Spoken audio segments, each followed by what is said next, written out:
Hi, this is David from IT. Today we're going to be reviewing the much anticipated Alienware X17 gaming laptop. This is Alienware's completely redesigned premium gaming laptop which will replace the M17 range that has been a solid gaming laptop that Dell has been improving on year. This new chassis is now slimmer at 21.4mm at its thickest point, and there is now only one colour choice, which is a two-tone colour scheme. The outside being lunar light and the deck and keyboard using the dark side of the moon colour. I am personally really enjoying this new design, and after having used the lunar light model for years, I like the contrast of the black keys with the RGB effects, which can get a bit lost with the white keys. The model we are reviewing today has the new 11th gen 11800H CPU and an RTX 3070 with 140W TGP.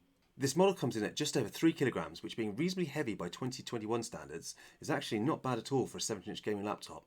The machine feels incredibly sturdy with no creaking or flexing when you pick it up. And as always, for an Alienware laptop, we are greeted with plenty of RGB. The keyboard, the alien head power button, the rear alien head, and the improved Tron bar, which now has much better lighting. And as always, you can customize the colors and the effects in the Alienware Command Center software. Being a new slimmer design, they have changed the cooling solution in this laptop, and it now has 4 fans to remove all the heat that these top-end components can produce. To do this, they've added venting on both sides as well as the rear vents on the back of the laptop.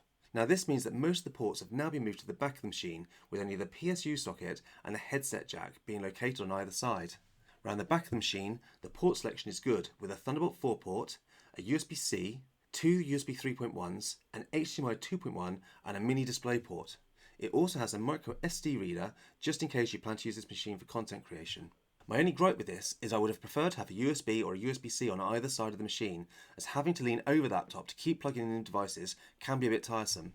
The laptop can be opened easily with one hand, and while the lid is a little heavy, it means the screen has no wobble or play while in use.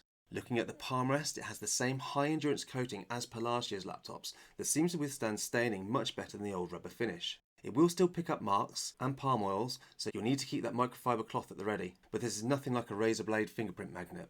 The touchpad is glass and feels very solid and tracks well, and gestures are also responsive, but there's a slight drag on the surface which I'm not too keen on. I much prefer a perfectly smooth touchpad. Now the keyboard is an area where I have a bit of a gripe with this laptop. I love the feel of Alienware keyboards, and the key style is my favourite of any gaming laptop hands down, but they've taken the layout from the M17 R4 and put it on the 7-inch laptop. Now I understand them doing this on the new X15, but on the 17-inch I think it deserves a number pad. I'm also not a fan of the media keys on the right of the enter key. It is useful having dedicated media keys, but when they're right next to the enter, I do find I often mistype, especially where they've pushed the arrow key directly underneath the enter, which I'll often mishit instead of the right shift.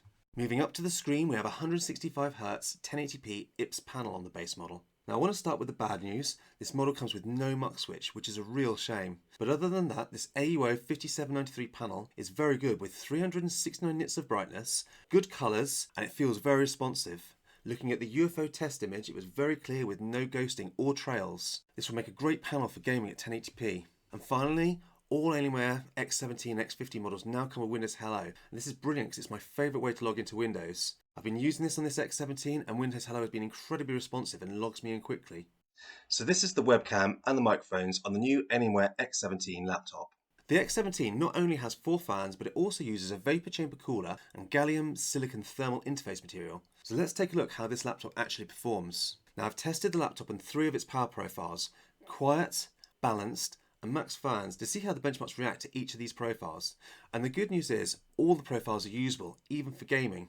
Now obviously it throttles back the performance a few percent on the quiet mode to reduce fan noise. But this is good news, as it gives you the opportunity to choose either better temps with more noise or a quieter system with slightly higher temps. Our model has the 11800H CPU, and this is the first time we've got to put one to the test. The good news is, Dell lets the wattage run free on this processor, so it easily maxes out its clocks at 4.2 GHz across all 8 cores, and it consumes just over 100 watts.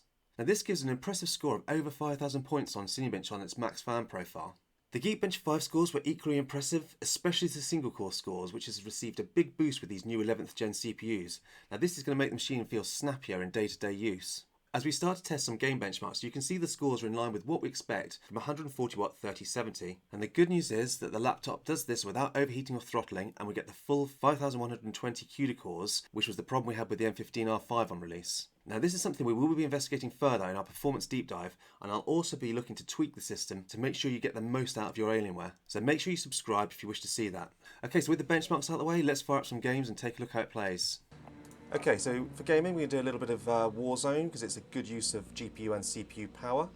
At the moment I'm running at 1080p on this 3070, 165Hz, and we're all high setting with ray tracing on. So extra and ultra where possible. So we're really going to try and push the laptop to its maximum performance. This is all stock drivers out of the box from Alienware, just using the Alienware update to update them. And we're also using MSI Afterburner for the overlay, so you can see the results at the top left hand corner. And this is in the balanced profile, so it's not as loud as my short the other day on the max fans, but as you can see the temperatures are still well in check.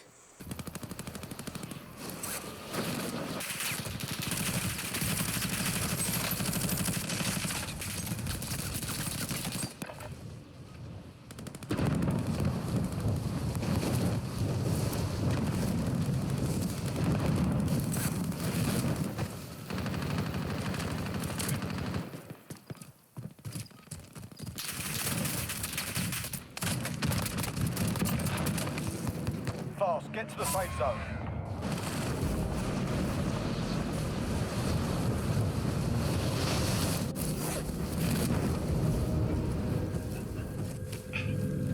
Eliminate all targets in the AO.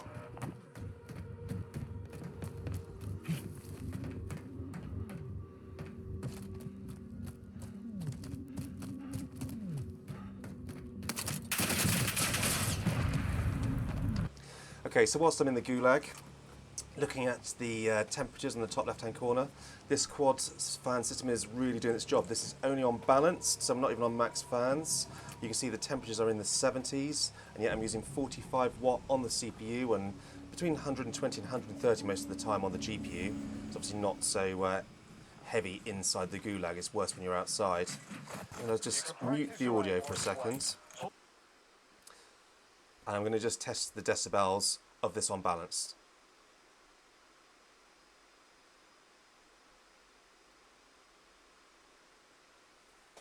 Okay, so about 50 decibels on balanced mode, but it's not an annoying whine, it's just a nice whoosh, so this is much nicer sound than the old M17 R4, which also had sort of slim fans, but they had quite a nasty sort of whine to them. This is much better on this model. Okay, so having played for quite a while now, the good news is the keyboard isn't hot to the touch, so you're not going to get sweaty palms playing on this. Palm rest is the same as well, so I'm going to put my temperature sensor on here. Hopefully that's picking up okay. So you can see the left palm rest is 32 degrees, so really cool to the touch. Up to the WASD keys, that's 36.5 degrees, not bad again. Now in the centre of the keyboard it gets a bit warmer at 42, which is still not uncomfortable, but obviously this is above where I'm guessing the GPU or the CPU is. And then over to the right, we're down to 40 again. Move to the top, where obviously it's sort of venting it out. You can see it's getting quite hot here at 57 degrees. We're sort of pumping the hot air right out the back vents. But it's well controlled. Really impressed with this cooling system so far because it's having no problems running this at 130 watts, 140 watts on the GPU and 50, 60 watts at the same time on the CPU, which a lot of laptops do struggle with. And it's not even loud. I was a bit worried, especially after the M17 R4, that this was going to be an absolute howler. Now this is stock drivers on the system, so I am going to be sort of tweaking it and updating the drivers and just to see how it performs. So there will be a video coming on that very soon. Also new this year is a revised power pack with this 3070 model. Here's the new 240 watt PSU, and let's compare it to the old 240 watt brick. This is great news that Alienware finally updated this power supply, as what is the point in making the laptop thinner and more compact when you're still carrying around a massive heavy brick with it? The laptop is also capable of being charged via USB-C, but don't expect to be gaming whilst on power delivery mode, as you will be throttled, because obviously the USB-C chargers run at a lower wattage. Initial battery testing with this model using Alienware Better Battery Profile gave us just over 5 hours of streaming video over Wi-Fi at 50% brightness. Now, this isn't a bad result, but it's still a lot less than some of the Ryzen laptops we reviewed lately. Now, we will look at see if we can tweak this and improve this battery life, and again, we'll add that into our performance deep dive. Alienware Command Center is an area that could have really used an update with this model, but unfortunately not, and we are still treated to the same tired old Alienware Command Center that nobody likes. The software is clunky and unintuitive, and often forces you to update before you can even open it, but it does get the job done. And Dell, if you happen to watch this review, how many years do I have to complain about your software in these reviews before you do something about it? So to sum up, I have loved my time with this laptop. I think it's an incredible addition to the Alienware lineup. The upgradable RAM and the new cooling system is a massive plus, and the system is powerful and slim without overheating, unlike many of Alienware's in the past.